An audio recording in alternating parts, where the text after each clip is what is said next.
The reason why I bring up Carol Dweck's research is because what I often see happening in the world and in schools and at homes is that what we're doing is we're trying to teach a skill. What's the skill that we often try to teach kids who have poor organization? What are we trying to teach them? What's the skill? Organization, right? And how do we do that? What do we get them? We get them an organizer, right? We get them a planner. We get them a trapper keeper. I love trapper keepers. Can you still buy trapper keepers? Who had a trapper keeper in junior high? Come on. I had a trapper keeper. Or we get them a planner or a tracker.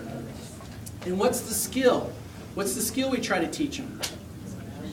Record it, right? So if I give you a tracker, the skill that I'm trying to teach you is, okay, I'm going to give you a tracker, and what I want you to do is I want you to write your name on it, and then I also want you to write down the assignments that you have to do so I can bring that tracker home every day and my parents can see what's on the tracker, all right? That's a skill. Now I'm not saying that it's bad to teach those skills, but what I am suggesting is that if we're going to do something different according to Carol Dweck's work, what should we add to that? What do you think? Why? Why? So I had a student, probably, this was at the very beginning of the year. Weber County started school at the middle of August. And this is a student I've known for a few years. And I was going over this tracker with him that his junior high teachers had put in place. And I asked him, I said, do you know why you're doing this? And what do you think he said? I have no idea. They're making me. Right? I have no idea. So we jumped back for a minute and I said, well, let's talk about your test results. Remember a couple years ago we did a bunch of testing with you? And do you remember when you did that? Yes, it was so boring and I was there for 5 hours. Yes, okay. Well, let me tell you what these test results told me about how your brain works. Okay? So after we had that discussion, he started to develop some ownership with this, right? So when I ask him questions and I say to him, how well do you do at turning in your work? I'm not so good at that. How well do you do at keeping track of your assignments and remembering the things that you need to do for homework every day? I don't do that very well. This tracker is designed to help improve that skill. Do you want to do better at turning in your work? Yes, I do. Do you want to do better at remembering the assignments so that when you get home your parents aren't yelling at you because you have 25 missing assignments? Yes, I do. The reason why I took Carol Dweck's work was because of Johnny. Let me tell you what happened with Johnny. This is where I screwed up. So Johnny, remember I saw him at the end of his 9th grade year, right? And so he started 10th grade.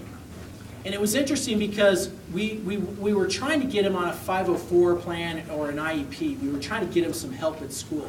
He had been tested 4 times by the local school district to determine if he was eligible for an IEP. What do you think they said? No. Heck no, right? Heck no, there's no way you qualify. They forgot to look at his grades. But, I mean, you know, in my mind I was a little puzzled because I was like, well, why doesn't he qualify? Well, he's you know, got 120 on his academic test. I said, but yeah, he failed the 9th grade. Like, do you think that's a problem? Nope, doesn't qualify. So we did some arm twisting and, you know, kind of became a pain. And we went to the district. And in the fall, we went to the district and said, listen, look, we've got to get this kid some help. This is the problem. I went to lots of IEP meetings for this family. And finally, they relented and said, let's give him an IEP. So they gave him an IEP. We had goals on the IEP for executive functioning. We had goals that focused on planning and organization. We used a tracker. We had different colored folders. We had all kinds of things. The teachers were on board. They loved it. The teachers wanted to help Johnny. So they were totally on board. We started doing this program. Johnny comes to see me a couple weeks later. And he comes marching into my office and he sits down. He's like, I am so pissed at you. You have no idea how pissed I am at you. And I said, what the heck, John, what's going on here, right? He's like, I don't want to use a tracker. And I said, oh, yeah. He goes, you guys had this whole IEP meeting, and you guys got this whole plan in place, but you never once asked me what I wanted to do. And I said, you're right. I screwed that up. You're absolutely right. I messed up. Let's fix it. So we had to revamp the plan because Johnny needed to understand why do I need this tracker? Why do I have to go in and check in with this teacher? What is all of this about? And so we had to go back, and I had to realize that I really had to teach Johnny more about how his brain works. I had to have more of a discussion about the purposes of what we were doing and what we were trying to accomplish and why we were trying to accomplish these things so that he could understand that.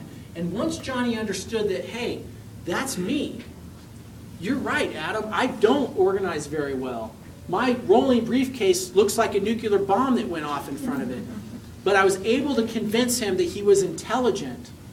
I was able to convince him what his strengths were. I remember I asked him a question. I said, do you feel like you're smart? And he said to me, he said, no, I'm not smart. I said, why don't you feel smart? What do you think it is that makes you feel like you're not smart? He says, smart kids turn in their work, and I can't turn in my work. But once Johnny understood why he was smart, and once he understood what we were doing, we were able to teach him. That's what's important about Carol Dweck's work. It's about